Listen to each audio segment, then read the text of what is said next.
Hello students, welcome back. Coming to the next topic in the subject data structure was queue. Already we have seen the stack concept.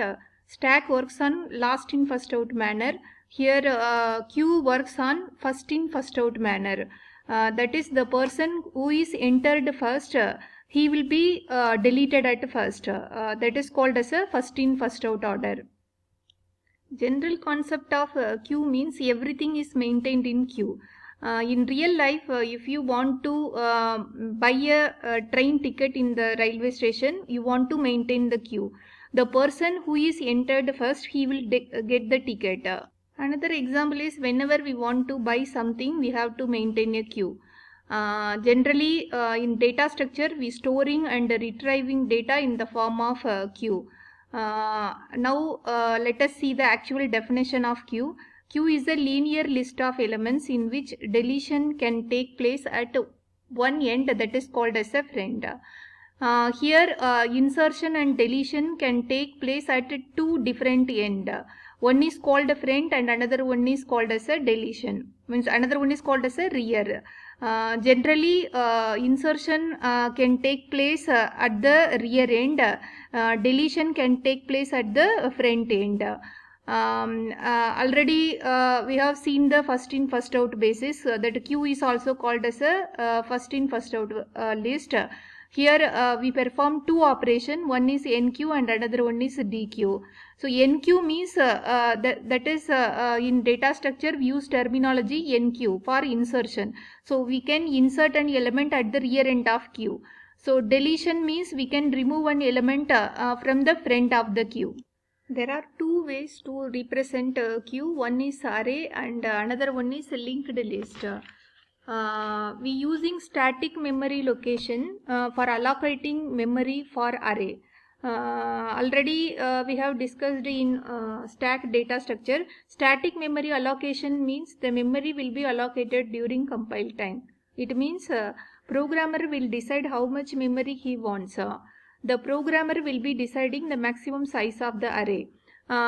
Here first diagram is representation of array using representation of stack using array.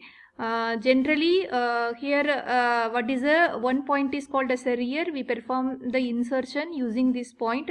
That operation is called as a NQ operation, and another end is called front end. Here we perform the deletion operation. That deletion operation is called as a DQ operation. So we will initialize two variable, that is front variable and rear variable. So initially it represent null. Null means initially we represent -1, front equal to -1 and rear equal to -1. Then your queue is empty. Okay. So after first of all we can insert the first element into the queue. Then we can initialize front equal to 0 and rear equal to 0. Because front is always pointing first element in the queue, and what is the rear? Rear is always pointing the last element in the queue. Now after inserting first element, front and rear both are pointing to the first element. So that is a 0 index. So after that, suppose if you want to insert a next element into the queue, that number is 4. Then first of all you can increment the rear pointer. After that you can insert the element into the queue. So initially rear is 0. Now rear is incremented by 1, that is 1. Now you can insert the data into the queue of 1. So the data is 4. The 4 will be assigned to the queue of 1. Similarly, you can insert the third element, that is 19. So first of all increment rear by 1. Already previously it pointed 1. Now 1 plus 1, that answer is 2. Now 19 will be inserted into the queue of rear. So now this is the insertion operation. For insertion, before inserting any element, we must check whether the queue is full or not. If the queue is full, we can't insert further data. If the queue is not full, then we can perform the insertion operation. Similarly, for a deletion, before performing the deletion operation, we must check whether the queue is empty or not. If the queue is empty, then we cannot delete an element from the queue. So first one, see the diagram. So this is a representation of queue is full. So totally we have allocated 10 spaces. We filled 10 data. So front is pointing to the first item in the queue, that is 25, and rear is pointing to the last item in the queue, that is 95. So now it gives that queue is full. So now this diagram, second diagram, that what is the first one? It is a queue is empty. So both are pointing to -1, then queue is empty. So before performing deletion operation, you check whether the queue is empty or not. If it is empty, further we cannot delete the element. Now here 10 will be added into the linear queue, and after that front and rear both are pointing to 0. After inserting 12, front is pointing to 0, rear is pointing to 1. After inserting 15, front is pointing to 0 and rear is pointing to 2, and so on. So this is another. Next operation is deletion. Here see the initially empty queue, front equal to -1 and rear equal to -1. Suppose if you want to add 5 into the queue, then what is the front is pointing to the 5 elements. Front is pointing to the 0 and rear is pointing to the fourth one. So generally your array index is starting from 0 to size -1. Here size is 5. Then your array index is starting from 0 to 4. So after filling first element, front and rear both are pointing to 0. After inserting second, rear is pointing to 1. Here rear is pointing to 3. Here rear is pointing to 2 and 3 and 4. Suppose if you want to delete 2 elements from the queue, generally front element will be deleted at first. 2 will be deleted at first. So after that front will be incremented. So after the next element, automatically 6 will be deleted. So after deleting 6, front will be incremented by 1. So before after performing the deletion operation, automatically front will be incremented by 1. Now let us see the algorithm for insertion. In insertion algorithm, I have declared one variable count by 0. So initially there is no element in the queue, so you can initialize count by 0. So 0 is equal to size. Suppose we have initialized the size of the array is 6. 0 equal to 6. This condition is false. Then queue is empty. Then you can go to the first. Suppose if you want to enter the first element, count equal to 0. Yes, correct. This condition is true. Then first of all, your pointer is pointing to front equal to 0 and rear equal to 0, because first element is this one and last element is also this element. Now this else part is not executed directly. Queue of rear equal to item. What is the queue of 0 is equal to first item. Maybe the data is 2. 2 will be added into the queue of 0. Then you can increment count by 1. The first element will be added.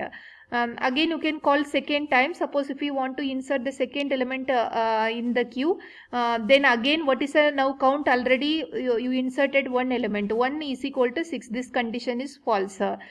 Then count equal to 0. This condition is also false. Here if rear equal to size -1. So this condition is specially for circular queue. Suppose it reaches the last location in the array, then again it forms the control is go back to the 0th position. So it forms a circular manner. Okay. So this is a special case for the circular queue. Now this condition is false. Again rear will be incremented by 1. Now queue of 1 is equal to second item, that is maybe 12 will be added into the second element of the queue. Now count will be incremented by 2. So this process will be repeated till the maximum size of the array. Suppose your array size is 6, maximum we can fill the 6 elements in the queue. So suppose if you want to try to insert 7th element into the queue, then it reports the queue is full. So the queue is full is called as a overflow condition. Next we see the deletion in queue. In deletion operation, before deleting any element from the queue, so you check whether the queue is empty or not. So here I used count variable. If count equal to 0, then underflow condition, the queue is empty. Further we cannot delete any element. If not equal to 0, so already we filled 2 elements. Then front element will be removed at first. The queue of front will be removed. So after that count is decremented by 1. So this is an algorithm for the deletion operation. For example, if count equal to 0, this is a special case. You have removed last element from the queue, then again you can set by front equal to -1, rear equal to -1. So then again you can fill the elements. If front equal to size -1, this is a special case for the circular queue. Suppose it reaches the size -1, after that it will check whether the front element is there or not. So it will assign front equal to 0. Otherwise, on normal procedure, so it will increment the front by 1. So initially, previously we have inserted 2 element, that is 2 and 6. Now here you can check count equal to 0. Now count equal to 2, 2 equal to 0. This condition is false. Q of front, that is 2, is removed. After that count will be decremented. After that count, now after decrementing count is 1. 1 equal to 0. This condition is false. Front equal to size -1. This condition is also false. Now front is incremented by 1. So after deleting first element, where is the pointer? Pointer is pointing to the first location. So next element. So this is an algorithm for the. Next we will see the display of queue elements. So before displaying the content of the queue, check whether the queue is empty or not. If front equal to -1 or count equal to 0, then queue is empty. So we cannot display the content of the queue. Otherwise, you can display front element first. After that, second element, third element, till that last. So generally, your display range from front to rear. So front is display. Suppose you inserted 10, 20, 30. Then you display 10, 20, 30. So which element will be inserted at first? That order you can display the content of the queue.